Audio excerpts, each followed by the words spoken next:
All right, so welcome very much to everyone who's attending with us online here tonight. The Thunder Bay Museum is on the traditional lands of Fort William First Nation, a signatory to the Robinson-Superior Treaty of 1850. We recognize that the story of this region goes back much farther than settlement, and our history includes contributions of many Indigenous peoples and communities over the centuries. As we're participating from home or other private spaces tonight, I encourage you to reflect on the history of the land you are on and its First Peoples. I'm very glad to see so many people here online this evening. The museum staff have worked hard to adapt to all the pandemic restrictions we're becoming so accustomed to, and the current stay-at-home order does have everyone working from home. We're glad to be able to still present these public lectures live on both Tuesday evenings and for later viewing as well. If you've missed our presentations through the fall, you can find them on YouTube or linked from the museum's website. During tonight's session, please feel free to make use of the Q&A feature on Zoom. We'll make sure there's lots of opportunity for questions to be asked and answered after the main presentation. If you're having any technical difficulties, please let us know there as well. So tonight, we're very pleased to continue the tradition of highlighting recent research being done by Lakehead University graduate students. Unfortunately, a second student who was planning to present tonight had to postpone because of health reasons. We hope she'll be able to participate in the lecture series next year. Our speaker tonight, Céline Wick, is a Michif woman with family histories all across the prairie and is a descendant of Bellerose, Lafontaine, Gladu and Villebrun family lines. She is currently completing her master's degree in social justice studies with a specialization in women's studies at Lakehead University. She is inspired by the strength of her Mémé Pussycat, held up by the love of her Mémé, encouraged by her Momma, and driven to make a better future for her niece Parker. Céline's research is rooted in her identity as a Michif woman and focuses on the importance of relationships, kinship, and community to cultural identity and futurity. She is currently working on recording her family's stories in order to weave them together with archival research to recapture some of what has been lost as a result of settler colonialism. In this way, she will locate the ways in which familial and colonial histories intersect. Her work is accountable first to her family, past, present, and future, and to her community. She hopes her work is seen as an act of love that honors her grandmothers and aunties. Thank you so much for joining us here tonight, Céline. I'll turn it over to you now. Thanks. Hello, everyone. Just get this all set up here.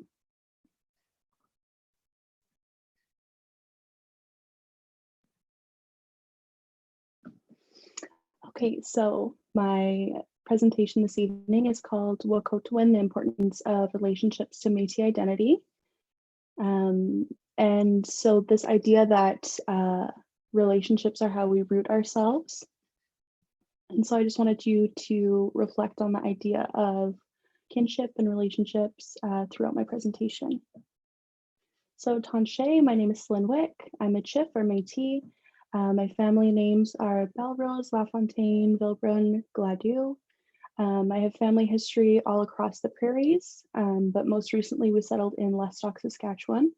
My research title is We Are All Links in a Daisy Chain, the important role of relationships in the cultural identity of Métis women. And it is being supervised by Dr. Lana Ray. So this is an overview of my presentation for this evening. First, I'm going to start out with a little bit about Métis history, then go into relationships, why they're important, how we root ourselves, and then how the state attacked these bonds. Then I'm going to go into my research design for my thesis, and then talk a bit about consent and ethics and what that looks like in a Métis autoethnographic research project.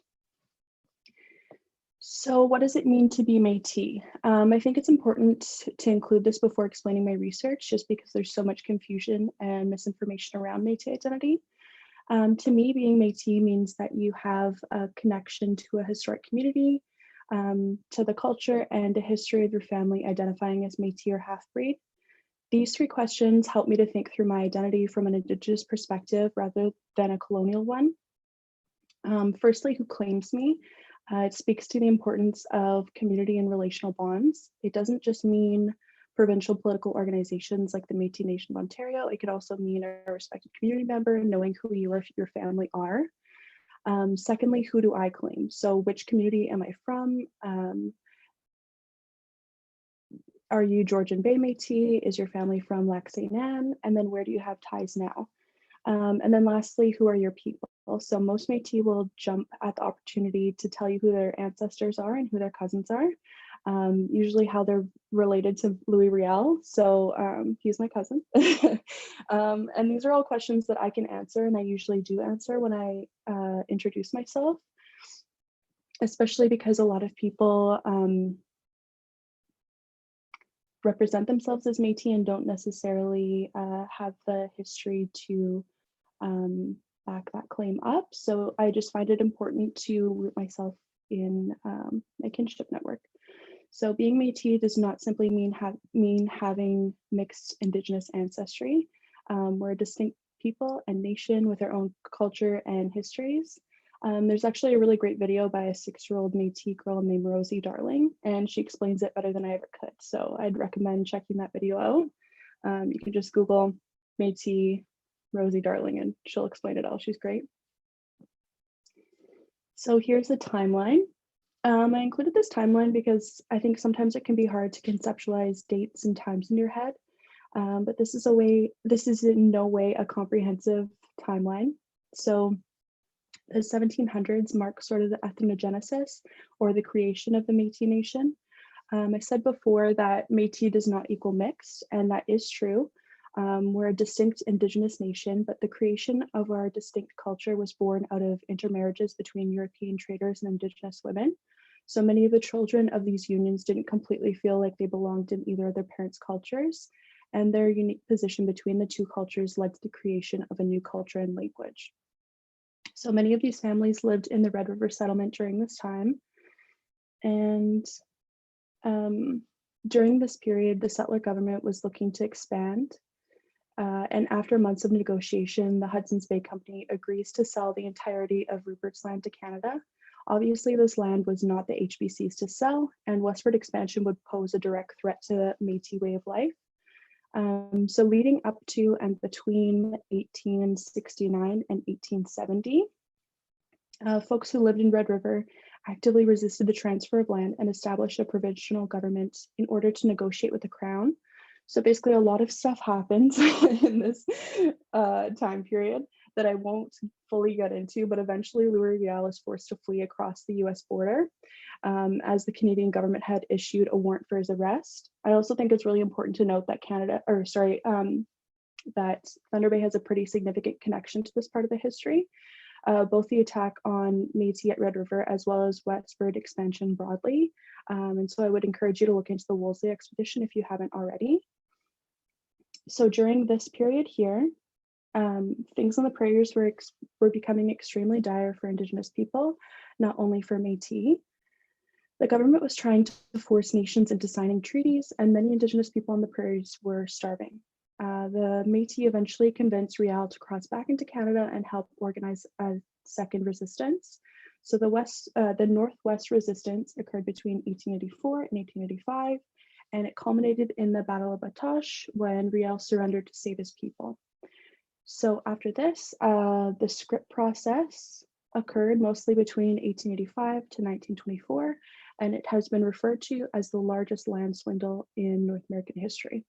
So before we get into the script, I just wanted to say that the state deliberately chose to frame these land defenders as rebels because it fit their narrative of Métis as dangerous political troublemakers.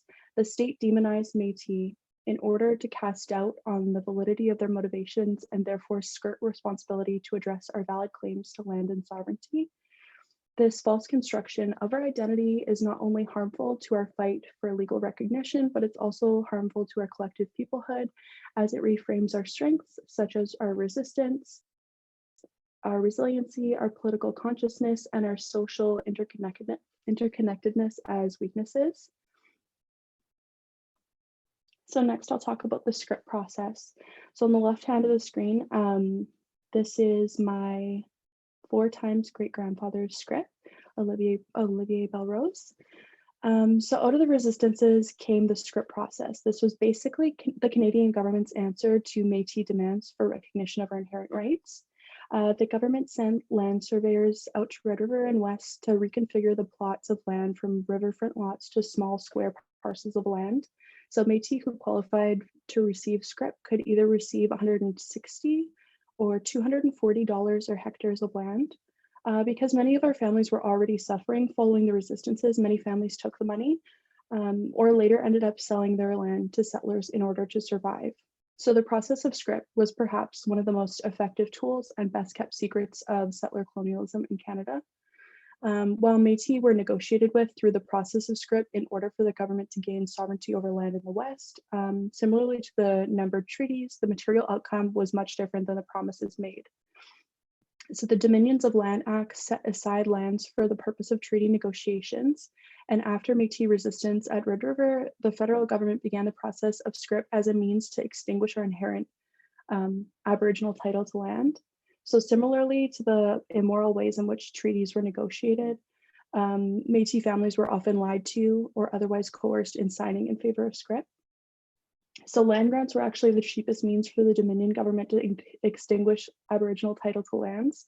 And it was also a very effective way of separating our large extended family networks and interrupting resource sharing, which then made us reliant on the settler economy and participating in that. So unfortunately, because our land was settled individually rather than held in trust, and for the most part ended up in the hands of the state or settlers, we have no tangible collective bargaining power based on resources or territory that the state may want access to. Yeah, so this is my 4 times great-grandfather's script, and many of my families are recorded as receiving script. So I included this quote just because it shows that when we were pushed off our lands, it wasn't just the land that we lost, it changed the whole course of our future as a people, and it changed the way that we organized.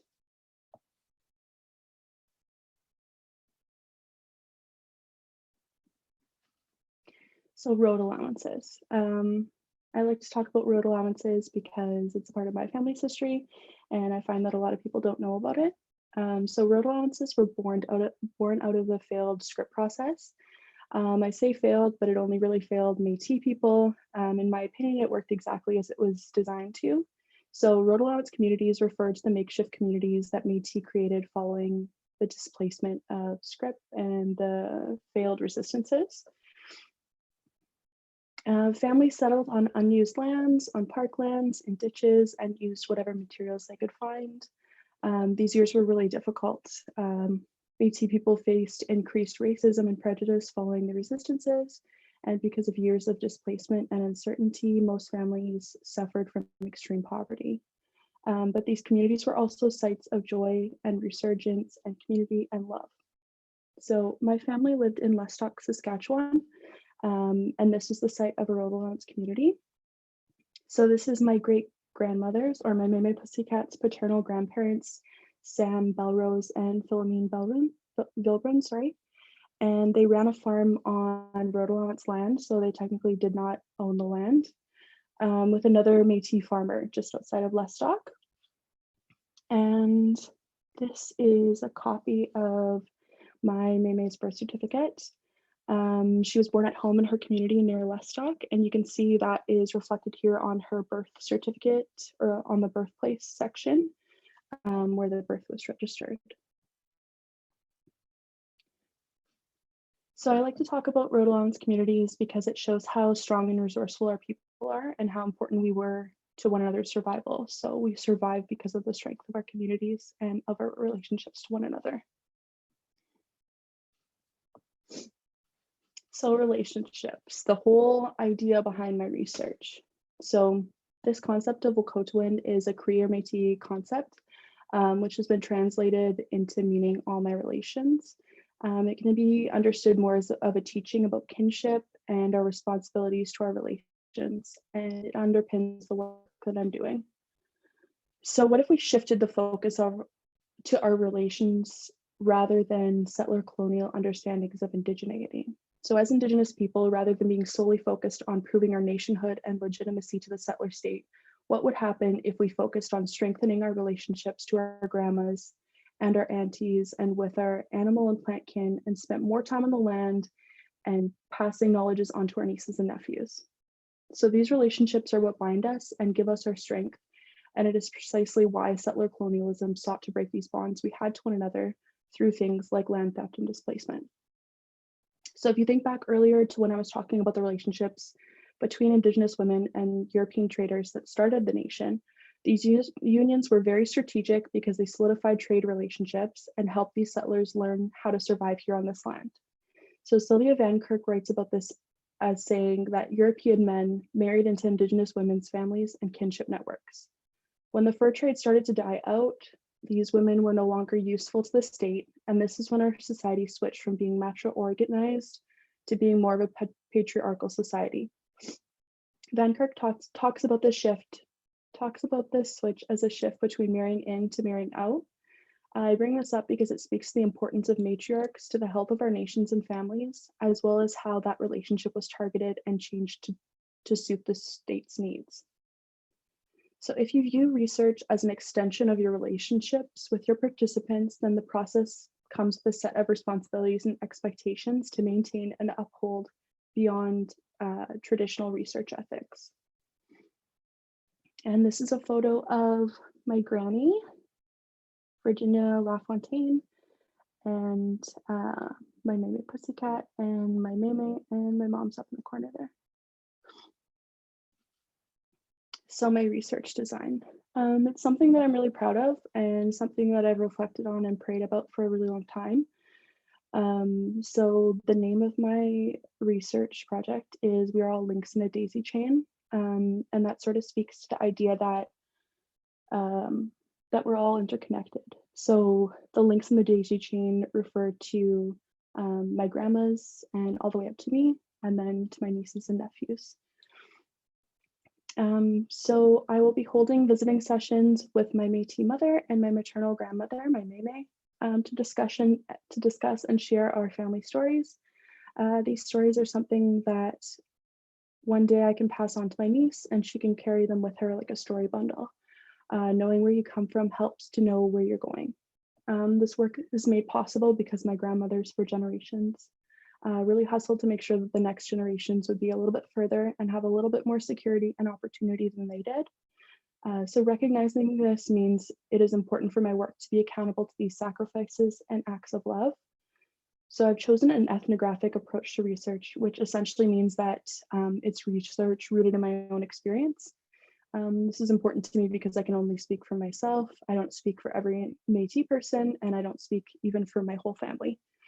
I can only share my experience and provide the space for my family to share theirs. It is important to me that I view this work as an extension of the relationships I have with my mother and my grandmother. So during this research, I have also been looking at archival records, and this can be kind of a difficult process just because if you view these photographs and these records as being an extension of your family, this can be an emotional experience. So just taking the time and care to treat those records with respect. And then I will be using visiting as my methodology and felt theory as my theoretical framework, which I'll get into in just a minute.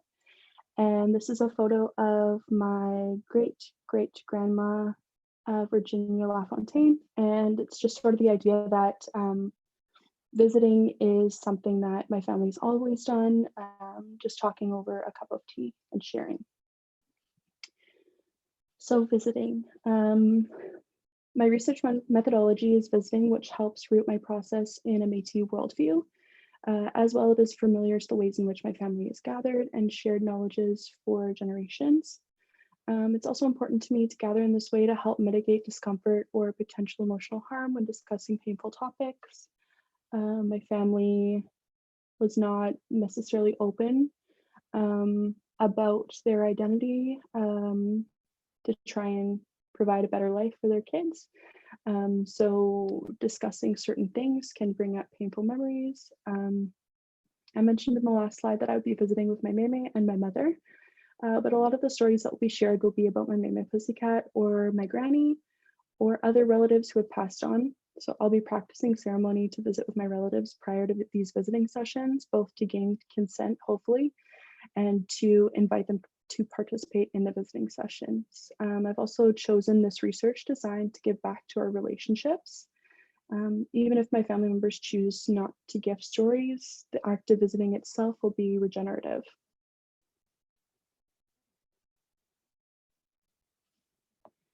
So felt theory.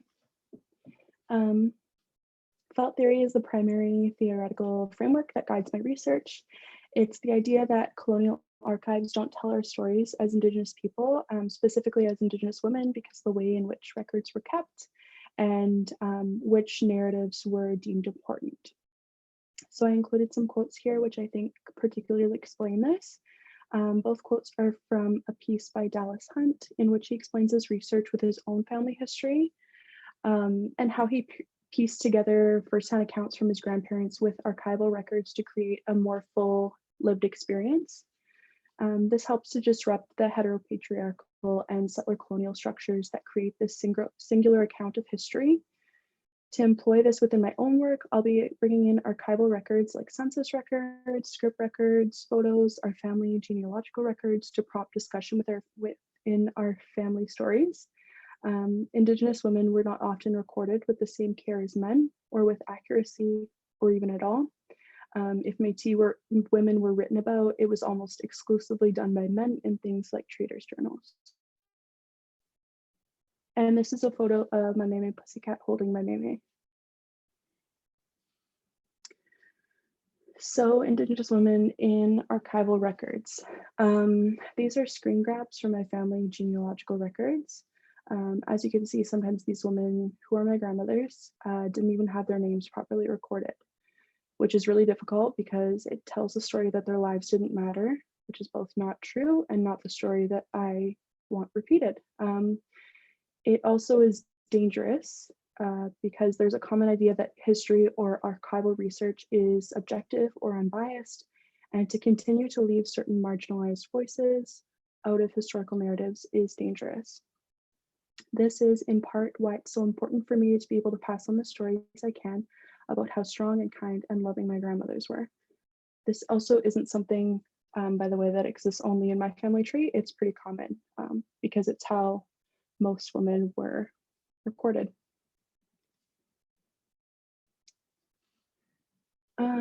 Yeah, I included this quote from the piece I was talking about by Dallas Hunt because I view stories that are shared with me from my grandmothers as a gift.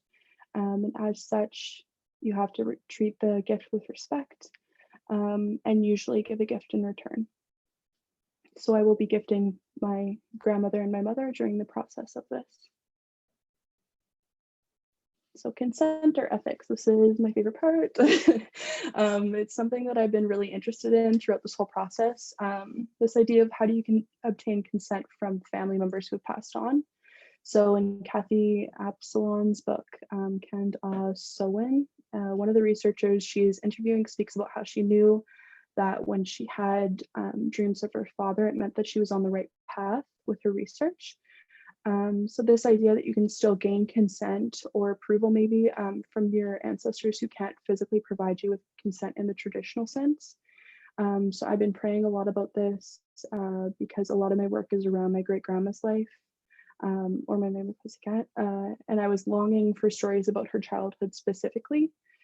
And recently I was searching around for information about Lestock, which is where she grew up, and I found an interview actually that her sister gave about her experience growing up.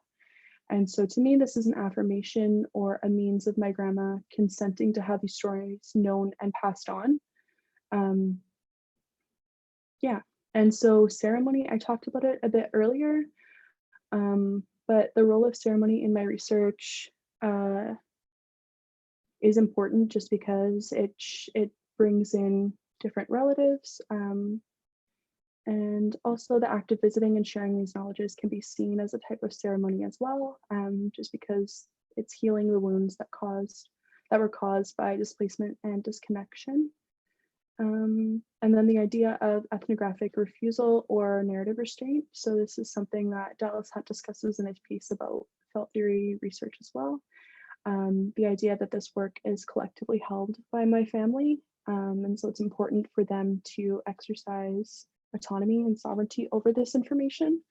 And so my work is primarily accountable to my family. Therefore, as a family, we'll decide what is to be shared outside of the visiting sessions within the research paper. So it's important to me that this work with my family be positive and healing so that I don't risk further harm.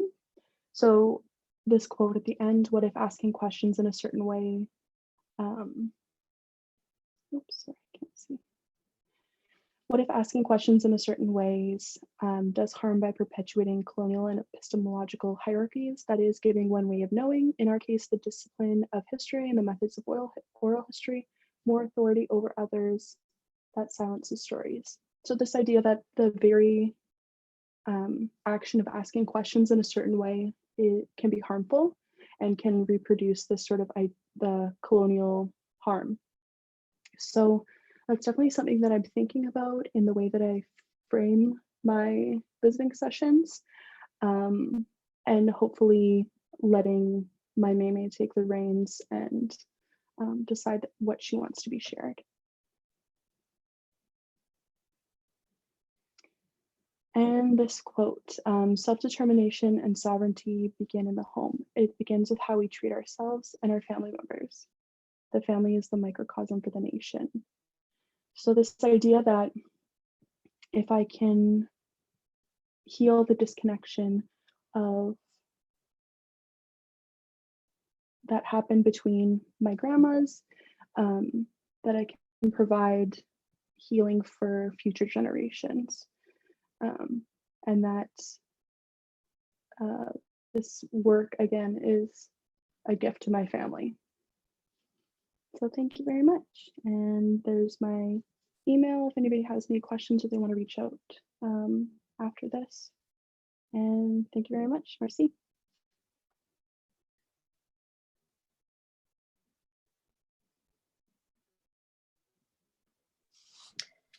Thank you so much for that presentation. I think that it was quite interesting, and I'm hoping that the people who are attending can send in questions either in the chat or in the Q&A, and we'll sort of moderate that.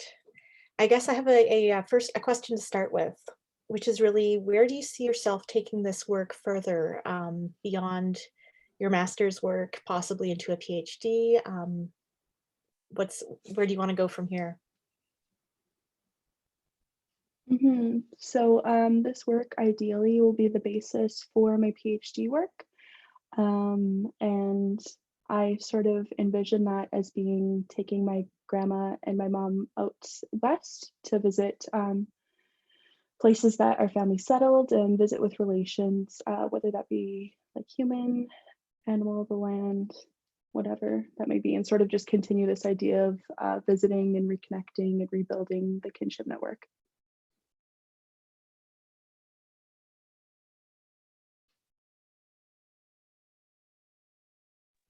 Great, another question. What has been a positive experience that has come from your research journey?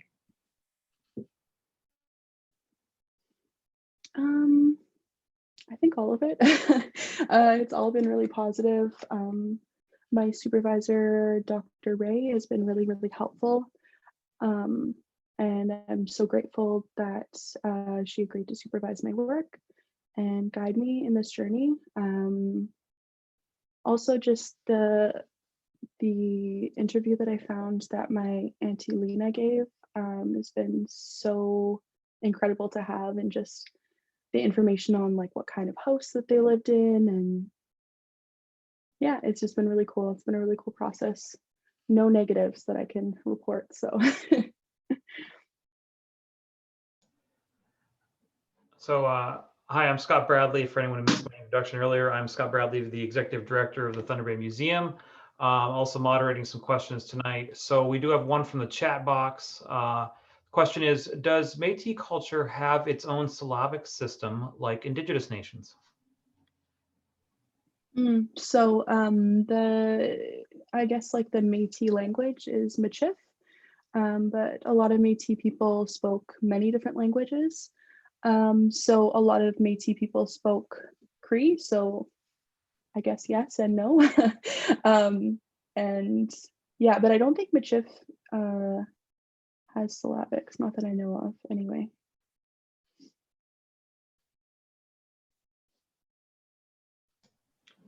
Another question from the chat. Marvin is asking, oftentimes, subject matter for research projects are crafted from a singular moment that inspires further inquiry.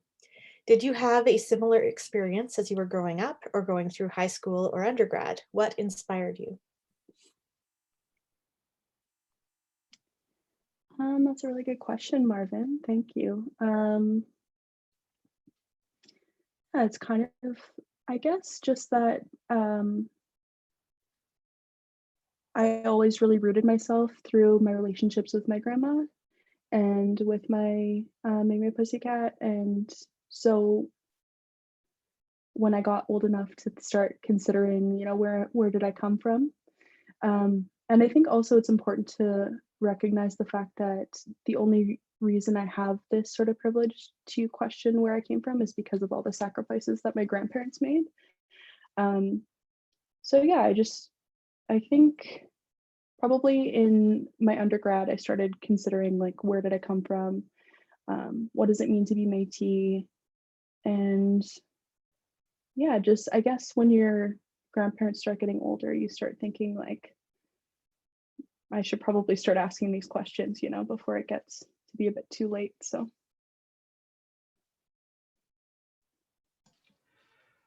the next question from the question and answer box is, how do you deal with emotional moments that come with doing research that is so near and dear to your heart? Yeah, that's also a really good question. It's really difficult, I cannot lie. It's taken me a really long time to get my research design all together, because it has taken me so long to like pray and reflect on how to do this in a good way. And it can be really painful to go through archival records and see how my family was treated for so long and how all Métis people were treated and Indigenous people in general.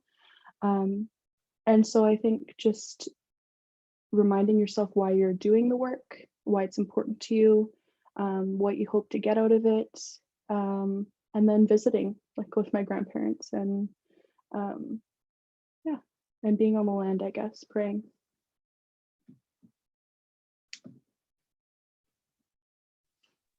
Right, another question from the Q&A, which I think ties in there. Can you speak to some of the challenges doing Indigenous research in a colonial institution? Mm-hmm. Yeah. Yeah. So I can only speak about my own experience, I guess, but it's kind of difficult just in general to be an Indigenous person in academia, I guess, just because you sort of have to explain yourself, explain your worldview, explain why it's important, and then sort of get to your research, or you have to explain history about who your people are and then get to your research. So it can be tiring, but it's also so important, right? Like if you can do the work, then it's so important to do that work. And I think anyway, to try and disrupt those colonial structures and shake it up a bit. Yeah.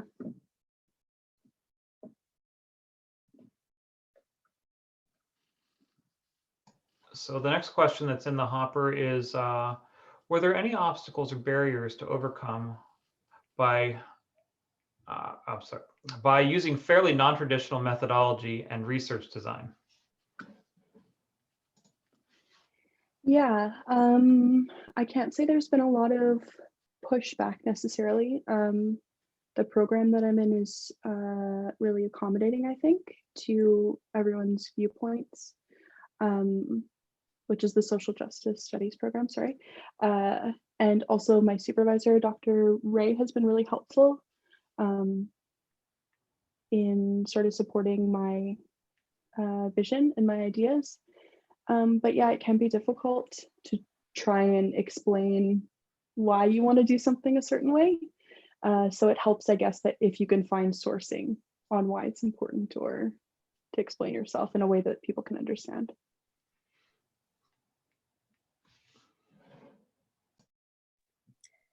I have another question from the chat. Thank you for your thought work. Can you speak about what informs your traditional Michif spirituality?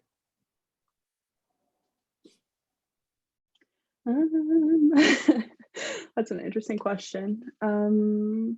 Yeah, I didn't grow up in culture, so it's been just a sort of project on reclaiming my identity and my family's histories. So yeah, just trying to figure out what feels right to me, trying to piece together what my family did before. And yeah, whatever brings me peace is what I do. I lean into that, so. All right, another question we've got here is the integration of Métis and Indigenous lens through the ideas of visiting and felt theory. It's great. Were or are there difficulties in reconciling these aspects with Western worldviews and research? Yeah, so I think specifically with visiting, I think a lot of people don't really see it as a legitimate methodology, because it's not what people think of, I think, when they think of research, but that's important. That's good, right? Is pushing back the ideas and the conceptions people have about research. So I think just trying to explain it to people and trying for them, I guess, to take it seriously. But then again, like, what does it really matter? You know, if it's important to you and if it's important to your family, then that's all that matters. But yeah, I think even when I explain it to like my parents, I think they're like, you're gonna visit? Like, what do you mean you're gonna visit? But oh well, it'll make sense to me. It'll make sense to other people, hopefully.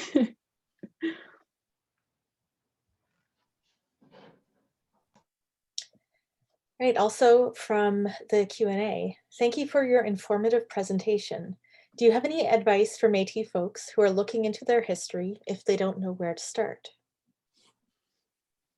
Yeah, the Métis Nation of Ontario has a lot of genealogists, which is really cool. My family members did the work of like getting our family tree together. So my family tree, our records are online. I think it's public domain actually. And so a lot of people have their family trees online as well. So if you know your family last names, you can just start searching around. The unfortunate part is obviously paywalls, right? Like your own family history is behind paywalls, which frustrates me to no end. But free trials, I guess. Try and get it all done in 30 days, I guess. But yeah, so search your name, search where you think your family is from. I think there's somebody named Lawrence Barkwell who uploaded a bunch of like Métis records and different petitions and stuff like that. You can reach out to me. I don't really have a whole lot of knowledge on finding sources, but I can let you know what I did and maybe help you find somebody. But yeah, just getting involved in community and trying to figure out places to look, I guess.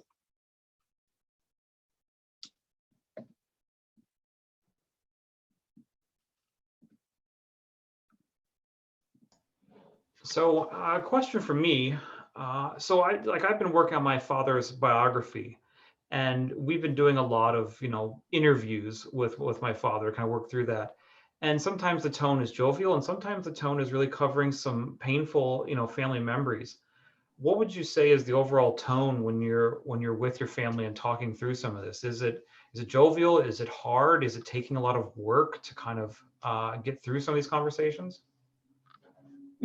So I haven't received ethics approval yet, so I'm not technically visiting. But just from past experience of talking with my family, because of course these are conversations, you know, that have come up previously, it can be really difficult to talk about, because I think there are certain things that are really painful and that you know, there might be anger over, because my family was extremely poor, and it's hard to talk about. But I'm trying to structure the conversations in a way that are like rooted in love and not harmful, because the last thing I want to do is cause more pain. So I think that I would prefer the experience be good rather than getting the answer I want. So I think I would just avoid that topic if it was causing like my grandma pain. I just had a question as well, Céline, and I really liked your talk, and especially the approach in autoethnogenesis is really fascinating work. Do you think, like, in terms of, like, for those of us who don't know much about felt theory and well, both the theoretical side of it and how you'd apply it, and I was just curious if it's not imposing too much, you know, to ask, but does felt, like, using felt theory, does that then maybe help ease some of these like some of those difficulties? And I'm just wondering, like, that you were just Scott asked about, you were just talking about, but how does it inform the kinds of questions that you ask, like of the documents that you find, or does the felt theory inform the way you structure a visit, and does it also structure the kinds of questions you would ask within that? I'm just curious about how it's being applied. Yeah, so the piece that I was talking about by Dallas Hunt, he talks about how I think it was his grandma, how she says like, oh, go look for the document so that you can see that I'm telling the truth. Like she wanted him to know that she was telling the truth. And so there's this idea that like colonial archives are the truth. And that's something that has been present in my conversations with my own family members, that this idea that they want to prove themselves. So I think that just recording the story is important, just because it's showing them that there's more than one truth, right? Like what they lived is true. And yeah, does that answer the question a bit? Yeah, because you're Okay. is it helping then as the approach to, like, tease out these other narratives that would then question the colonial narrative, for example? Like, are these parallel stories, or is one contesting the other one? Like, how do you see that? Yeah, I think that the records are, I guess, proving to my family members that their experience is true and it is a shared experience. And so I think that it's helpful in that I can help make connections and put us in a larger experience of Métis people on the prairies. And this idea of hiding and displacement is not just, you know, our own family shame. It's an experience that was put upon us and not that we chose. Yeah, thank you very much. Is that like the I don't mean to dominate here, not dominate. No, it's okay. Because I really like that idea of the family is, I think it was the family is the microcosm of the nation. Of the nation, yeah. So by this regenerative kind of work that you're doing and reconnecting those stories, is that you see this? I think you've already answered this, but it's like part of like that regenerative sort of project for the nation as more generally.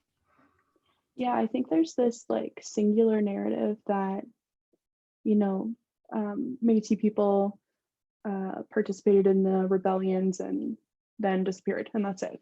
So I think that it's important that we tell the stories of our grandmas and of our aunties, and this like idea that we survived and resisted, not only in the context of the resistances, but in things like road allowance communities and the way in which we shared our resources and helped out one another and hid who we are just to try and survive. So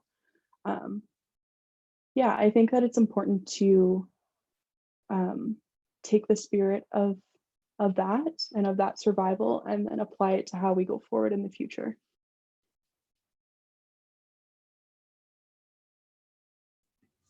Right, because that idea of futurity, I don't know if I'm saying it right. You see it written, you never say it out loud, but that's really important to your work, right? Is like what it gives to the future. Is that's what you mean by futurity then? Yeah, this idea that like, I don't know, I like to think of it as, like I said, like a daisy chain.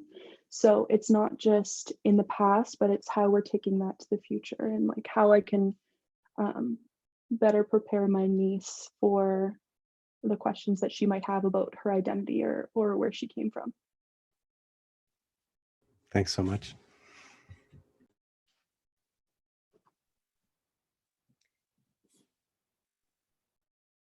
Do we have any more questions still coming in? This is, I suppose, the last opportunity for people. There's one more in the question and answer. It says from Bob, what are common misconceptions that people have about Métis folk or folks? How can we combat these misconceptions and communicate more effectively? I think the idea that Métis means mixed is really damaging because I think it was Chris Anderson that said that we've been like the soup kitchen for like lost and confused Indigenous people, like the fact that people just claim to be Métis when their family history doesn't necessarily reflect that. Or the idea that we're half of one thing and half of the other. We're a distinct nation, we have a distinct culture. So I think that's really important, especially for like rights recognition and where we're going in the future. So that, what's another common misconception? Yeah, I guess just the fact that people don't know who we are. It's kind of hard to get anywhere further when nobody knows what's going what we are, right? So I think that's probably the biggest one. And how can you combat it? Sorry. I think there's a lot of Métis community events, especially now online. I think there's a Métis Nation Ontario website that you can look into, but I think some of the events are open to community. There's a really cool podcast called Muddy Waters. I think it's season 2. It's a CBC podcast, and it sort of goes over the idea of the resistances and what it means to be Métis. So I found that pretty helpful. I listened to it with my grandma actually, and it helped her put things into context. So yeah, just try and spread the news that it doesn't mean mixed. We're not half of one thing and half of the other. Thank you.